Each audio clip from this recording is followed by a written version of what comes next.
யாருக்கெல்லாம் ராகி கொழுக்கட்டை பிடிக்கும்னு சொல்லுங்கள். எனக்கு ரொம்பவே பிடிக்கும். இது பார்த்தாவே சின்ன வயசில் ஸ்கூல் முடிஞ்சு வந்தோடனே எங்கள் அம்மா மோஸ்ட் ஆஃப் த டைம்ஸ் இதை தான் ஸ்நாக்ஸாக செஞ்சுருப்பாங்க. இந்த வீடியோவில் நான் கொஞ்சம் டிஃப்ரெண்ட்டாக இந்த கொழுக்கட்டை செஞ்சுருக்கேன். கண்டிப்பாக இப்படி ஒரு தடவை ட்ரை பண்ணி பாருங்கள்.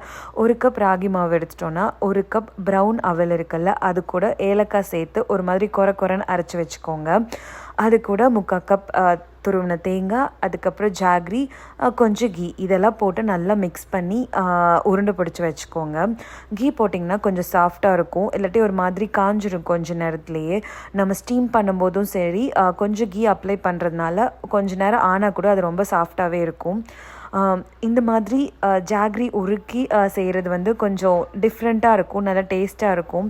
எஸ்பெஷலி குழந்தைகளுக்கு ரொம்ப பிடிக்கும். என் குழந்தைகளுக்கு வாரத்துக்கு ஒரு தடவையாவது இந்த ஸ்நாக்ஸ் செஞ்சுருவேன். அவங்களுக்கும் ரொம்ப பிடிக்குது. இது கொஞ்சம் ராகியெல்லாம் இருக்கிறதுனால நார்மல் ஸ்வீட்ஸை விட இது கொஞ்சம் ஹெல்த்தியானதும். இது கண்டிப்பாக ட்ரை பண்ணி பார்த்துட்டு எப்படி இருந்துச்சுன்னு சொல்லி கமெண்ட்டில் சொல்லுங்கள்.